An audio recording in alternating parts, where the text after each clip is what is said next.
Who was the Prime Minister of England when India became independent? Hello guys, मैं राधिका अग्रवाल आज आप सभी का अपनी शिक्षा यूट्यूब चैनल पर स्वागत करती हूँ। अभी मैंने आपसे एक क्वेश्चन पूछा है। अगर आपको उस क्वेश्चन का आंसर पता है तो मुझे कमेंट करके बताइए, और अगर उसका आंसर नहीं पता है तो वीडियो को एंड तक देखिए, आपको उसका आंसर पता चल जाएगा। चलते हैं आज की वीडियो की तरफ, जो है बेसिक अकाउंटिंग टर्म्स।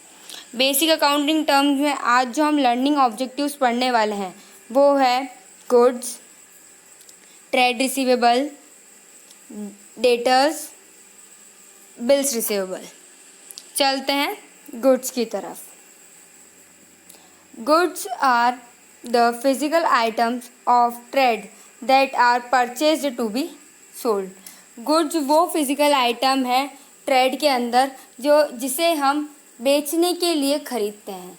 वो आइटम, वो कोई थिंग जिस चीज़ को हमने इसलिए ख़रीदा है क्योंकि हमें उसे थोड़े टाइम बाद सेल करना है।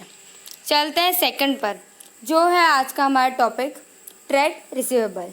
It is the amount receivable for sale of goods and services rendered in the ordinary course of business. It is the total sum of debtors and bill receivables. हम इसकी डिफ़ाइन समझते हैं। It is the amount receivable, जो वो amount जो हमें receive होता है किसी गुड्स या सर्विस की सेल करने पर नॉर्मल डेज में बिजनेस के, उसे बोलते हैं हम ट्रेड रिसीवेबल।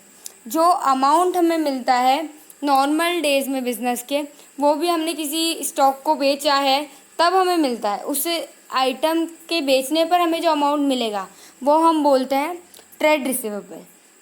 वो जो होता है ट्रेड रिसीवेबल्स, इनको हम डेटर्स और बिल रिसीवेबल्स का एक सम भी कहते हैं। जब डेटर और बिल रिसीवेबल मिलते हैं तो ट्रेड रिसीवेबल बनता है। चलते हैं डेटर्स की तरफ। हम ये जो है डेटर्स, ये ट्रेड रिसीवेबल का एक पार्ट है। डेटर्स इज़ अ पर्सन और an entity who owes amount to the enterprises against credit sale of goods and services rendered.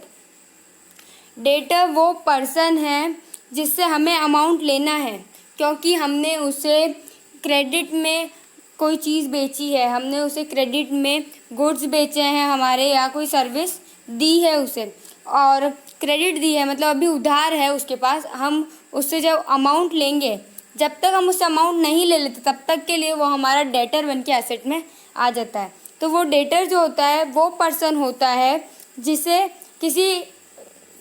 जिसे हमने कोई भी चीज़ क्रेडिट की, कोई भी आइटम या कोई भी स्टॉक क्रेडिट सेल किया है, या फिर कोई भी सर्विसेज हमने उसे उधार बेची है, उधार दी है ताकि हम उससे बाद में पैसे ले सकें, तो उसे हम डेटर्स कहते हैं। आज का जो नेक्स्ट है हमारा वो है bills receivable. Bills receivable means a bill of exchange accepted by a debtor of the amount of which will be received on the specified date. Bill receivable means a bill of exchange accepted by a debtor। मतलब हम जब debtor किसी को बनाते हैं तो हम उसे एक बिल देते हैं, क्योंकि जब वो डेटर जो होता है वो एक्सेप्ट करता है, क्योंकि जब हम उससे अमाउंट लेंगे उसके ऊपर हम वो अमाउंट जब हमें लेनी होती है उसकी डेट लिख देते हैं। अगर उसने एक्सेप्ट कर लिया तो हमें उस डेट से पहले उससे वो अमाउंट लाकर देना होता है, या फिर उस स्पेसिफाइड डेट को हमें वो अमाउंट लाकर देना होता है।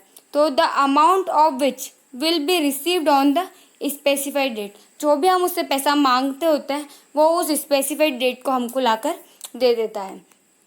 बिल्स रिसीवेबल जो होता है वो भी एक ट्रेड रिसीवेबल का पार्ट है, क्योंकि मैंने आपको पहले कहा है कि बिल रिसीवेबल और डेटर दोनों मिलकर ट्रेड रिसीवेबल बनाते हैं।